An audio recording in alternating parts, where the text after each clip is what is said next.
Sir इसका मतलब कि आप ये एस्ट्रोलॉजी के साथ लिंक करता है कुछ? देखिए देखिए ऐसे है कि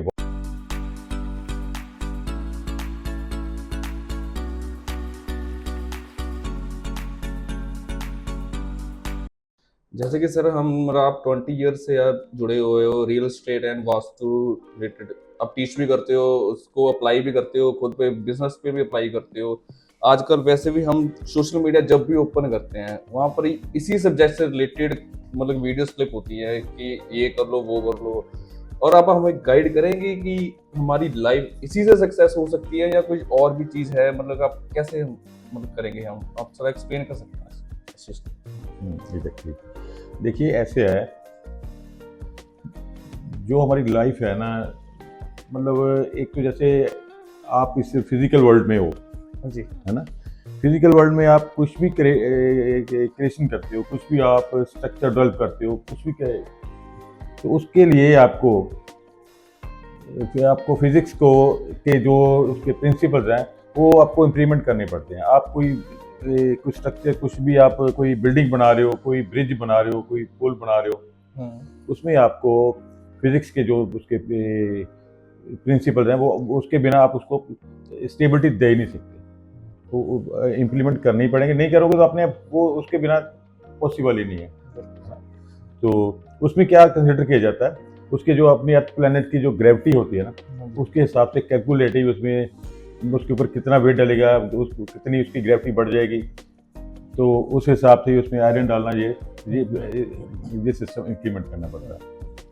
अभी कोई भी स्ट्रक्चर डेवलप हो गया, कोई भी बिल्डिंग बन गई, तो उसमें यूज तो वो उसको ह्यूमन बीइंग ही करेंगे ना। हाँ जी। जो भी स्ट्रक्चर है उसमें अगर आपको एक तो होगी उसकी स्टेबिलिटी, एक जो आपको उसमें ग्रोथ चाहिए, जो उसमें सक्सेस चाहिए, जो पर्सन जो ह्यूमन बीइंग को जिसके ऊपर हम लोग फोकस कर रहे हैं, जिसके लिए आप सोशल मीडिया की बात कर रहे हो, कि वो सारा फोकस करते हैं कि सक्सेस के लिए। सक्सेस क्या कि फाइनेंशियल ग्रोथ हो गई, हेल्थ हो गई, आपका रिलेशन फैक्टर हो गए, ये सारा कुछ जो भी होता है इसके लिए रिस्पॉन्सिबल होता है मेटाफिजिक्स के प्रिंसिपल्स। मेटाफिजिक्स एक ऐसा सब्जेक्ट है जो माइक्रो लेवल पे काम करता है। इसमें क्या है, सक्सेस के लिए आपको जो आपकी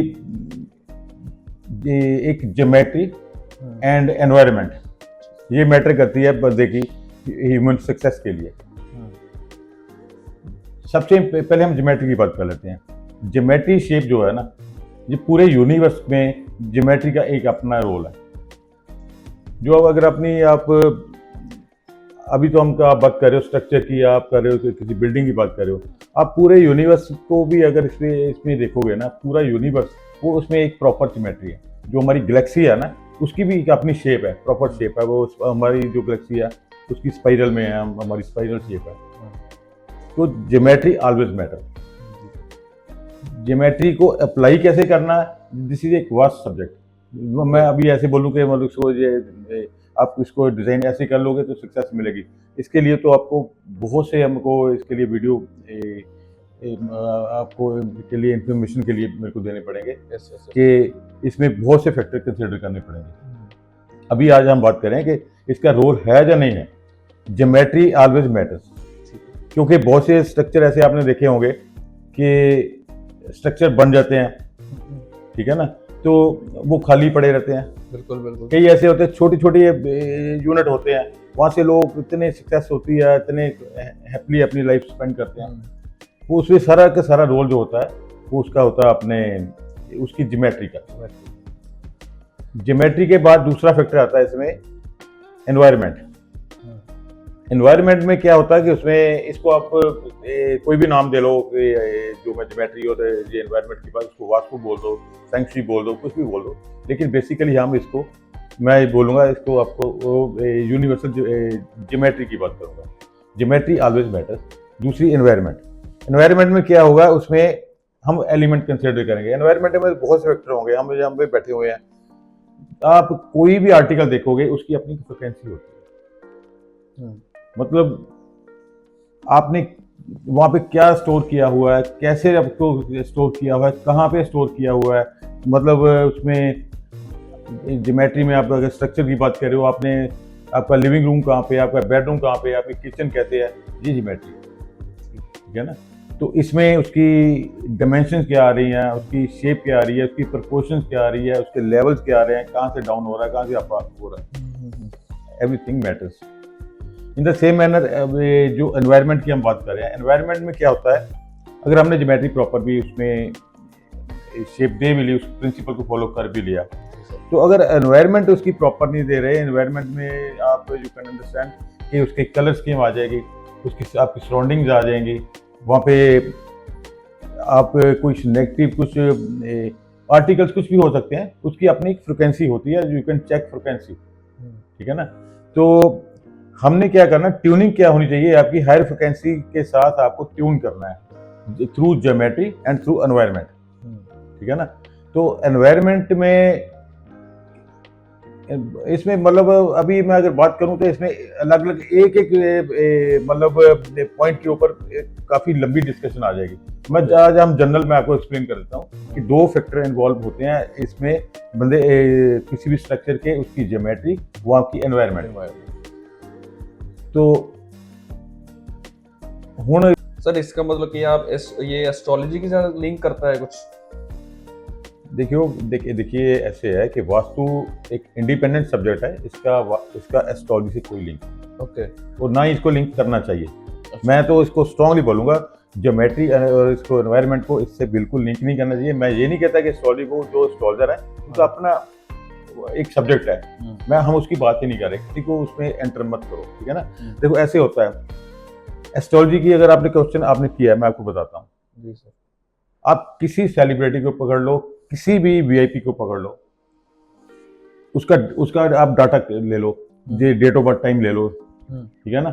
उस जिस टाइम पे वो बॉर्न हुआ होगा, जो आज कुछ भी किसी भी लेवल पे कोई सेलिब्रिटी हो, कुछ वीआईपी, कोई भी बंदा पकड़ लो, किसी का नाम नहीं रहता मैं, उसी टाइम पे और भी कितने बच्चे पैदा हुए होंगे ना उस टाइम पे, 2-4 मिनट में कितने बच्चे और पैदा हुए होंगे। एक ही बंदा बनाना जो आपका वो सेलिब्रिटी बना, जो वीआईपी बना, तो वो ही बनाना, बाकी क्यों नहीं बने। वो अगर फिर बात जाएंगे, वो बोलेंगे उनके नक्षत्र ये थे वो थे, हम उस बहस में नहीं बढ़ेंगे। वहां पे मैटर क्या किया, जिस एनवायरनमेंट में, जिस ज्योमेट्री में वो बच्चा बॉर्न हुआ, एस्ट्रोलॉजी में हम कह सकते हैं कि वो उसकी हायर फ्रिक्वेंसी में बॉर्न हुआ, ठीक है ना। तो उस जिस फ्रिक्वेंसी में हुआ, तो वो आगे ग्रो कर गया, वो लाइफ में उस लेवल तक पहुंच गया। जब तक ज्योमेट्री एंड ये आपका एनवायरनमेंट आपको फेवर नहीं करेगा, नो बॉडी कैन ग्रो। जितना मर्जी हाइब्रिड बीज ले आओ, जब तक प्रॉपर लैंड नहीं मिलेगी, प्रॉपर क्लाइमेट नहीं मिलेगा, प्रॉपर उसको पानी नहीं मिलेगा, प्रॉपर उसको वो उसका एटमॉस्फेयर क्लाइमेट नहीं होगा, वो नहीं ग्रो करेगा।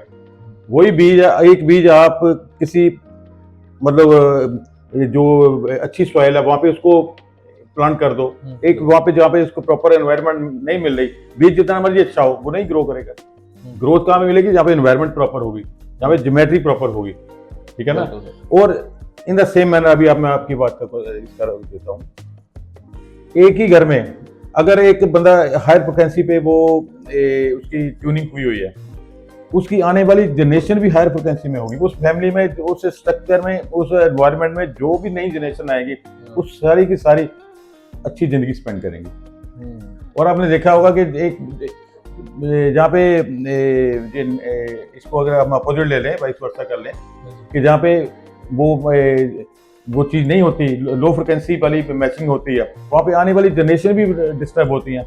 बच्चे हेल्थ इश्यू में पैदा होते हैं, पहले होते नहीं हैं, हो जाए तो वो उसमें हेल्थ इशू रहता है, अगर वो फिर भी सर्वाइव कर जाए तो फिर आगे उसको सक्सेस नहीं मिलेगी, फिर प्रॉब्लम। ये जनरेशन 2-2, 4-4 जनरेशन में ऐसे चलता रहता है। इसमें क्या है, उनके प्लेनेट तो वहीं पे ही है ना, बच्चे तो रिच फैमिली में वही भी बॉर्न हो रहे हैं, तो जहाँ पे प्रॉब्लम है वहाँ भी बच्चे बॉर्न हो रहे हैं। जो रिच फैमिली में उनको कोई इशू नहीं आता, वो आगे बढ़ते जाते हैं। रीजन क्या है, प्लेनेट एक अलग सब्जेक्ट है, उसकी इससे लिंक कोई नहीं है। मैं आज बात कर रहा हूँ इसकी सिर्फ आपकी उसकी ज्योमेट्री, उसकी एनवायरनमेंट की, proper geometry, proper environment, everything is possible, planet कुछ भी। मैं इसको इस बात को चैलेंज कर सकता हूँ कि कुछ भी प्लेनेटरी पोजिशन हो, जब तक आप ज्योमेट्री ठीक नहीं करोगे, जब उसका एनवायरनमेंट ठीक नहीं होगा, नथिंग इज पॉसिबल। अगर वहाँ पे प्रॉब्लम चल रही है तो पीढ़ी दर पीढ़ी चलेगी। वो आने वाले बच्चे भी, उनकी कुंडली दिखा लो, कुछ मर्जी दिखा लो, उसमें किसी में आ रहा है कोई दोष आ रहा है जी, किसी में मंगल खराब हो गया, किसी में कह दोगे, वो कह देंगे कि क्या बोलते हैं पितर दोष है, वो बिल्कुल ऐसे हो गया। मेरे को, मैं उसके बारे में नहीं बात कर रहा, वहाँ पे ऐसे ही बच्चे पैदा होते जाएंगे, उसमें ये दोष है, ये दोष है, ये दोष है। और रिच फैमिली में ऐसा क्यों नहीं होता? क्योंकि वो उस एनवायरनमेंट में पैदा हुए हैं, वो उस ज्योमेट्री में पैदा हुए हैं, वहाँ पे सारा कुछ ठीक हो जाएगा। सबसे इंपॉर्टेंट फैक्टर क्या है? सबसे इंपॉर्टेंट फैक्टर है आपकी ज्योमेट्री, एनवायरनमेंट। और environment and geometry of A structure most important part of your life.